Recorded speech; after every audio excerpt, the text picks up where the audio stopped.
প্রতিষ্ঠা বার্ষিকীর শুভেচ্ছা জানাতে বৃহস্পতিবার সকাল থেকেই রাজধানীর মৌচাকের কর্ণফুলী মিডিয়া পয়েন্টে দেশ টিভির কার্যালয়ে আসতে থাকেন দেশের নানা প্রান্তের মানুষ। শুভেচ্ছা ও শুভ কামনা জানানোর পাশাপাশি দেশ টিভির কাছে তাদের প্রত্যাশার কথাও তুলে ধরেন।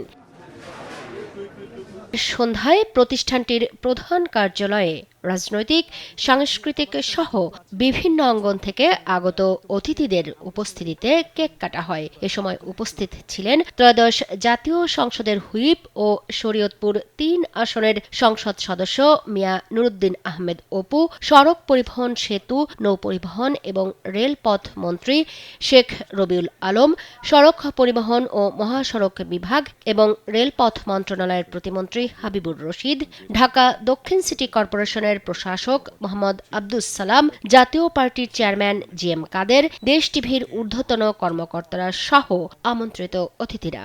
কেক কাটার আগে অতিথিরা দেশ টিভির উত্তরোত্তর সাফল্য কামনা করেন।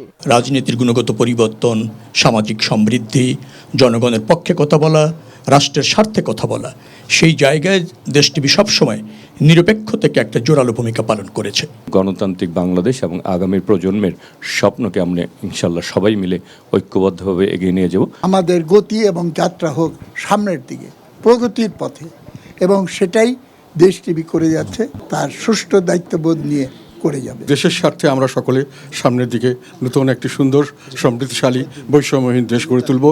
দেশ টিভি আমাদেরকে সহযোগিতা করবে। বাংলাদেশের উন্নয়নকে এগিয়ে নিয়ে নেওয়ার জন্য দেশ টিভি যে সার্বিক সফলতা কামনা করে আমি সবাইকে ধন্যবাদ জানিয়ে শেষ করছি। দেশ টিভি এগিয়ে থাকবে সত্য প্রকাশে, সাহসী ভূমিকা রাখবে অন্যায়ের বিরুদ্ধে। 18 বছর বয়স কি দুঃসহ, স্পর্ধায় নেয় মাথা তোলবার ঝুঁকি, এদেশের বুকে 18 অসুখ নেবে। দেশ টিভি সাদাকে সাদা তুলে ধরুক, দেশের সমস্যা সম্ভাবনার কথা তুলে ধরুক। এই প্রতিষ্ঠানের সাংবাদিক, কর্মকর্তা, কর্মচারী এবং সকল কলা কুশলীদের জানাই ঢাকা সাংবাদিক ইউনিয়নের পক্ষ থেকে আন্তরিক অভিনন্দন এবং শুভেচ্ছা। প্রথা ভেঙে দেশ ও দশের প্রয়োজনে দেশ টিভি মাথা উঁচু করে মানুষের কথা বলবে, এমন প্রত্যাশাই তাদের।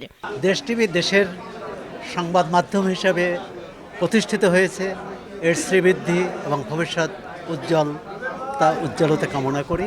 দক্ষ এবং নিবেদিত প্রাণ কর্মী বাহিনী, তারা যে তাদের ঐকান্তিকতা দিয়ে, নিষ্ঠা দিয়ে, শ্রম দিয়ে, সাধনা দিয়ে, অধ্যবসায় দিয়ে, একাগ্রতা দিয়ে সেটার স্বপ্নটা পূরণ করবে, সেই প্রত্যাশাটা করছি। উত্তরোত্তর তার উন্নতি হচ্ছে, তার দেখে বোঝা যায় যে দেশ টেলিভিশন এগিয়ে যাচ্ছে। সবুজ ও বাসযোগ্য পৃথিবী গড়ার প্রত্যয় নিয়ে 18 বছরের পদার্পণ উপলক্ষে দেশ টিভিকে শুভেচ্ছা জানাতে আসা সবাইকে গাছের চারা উপহার দেন টেলিভিশন কর্তৃপক্ষ।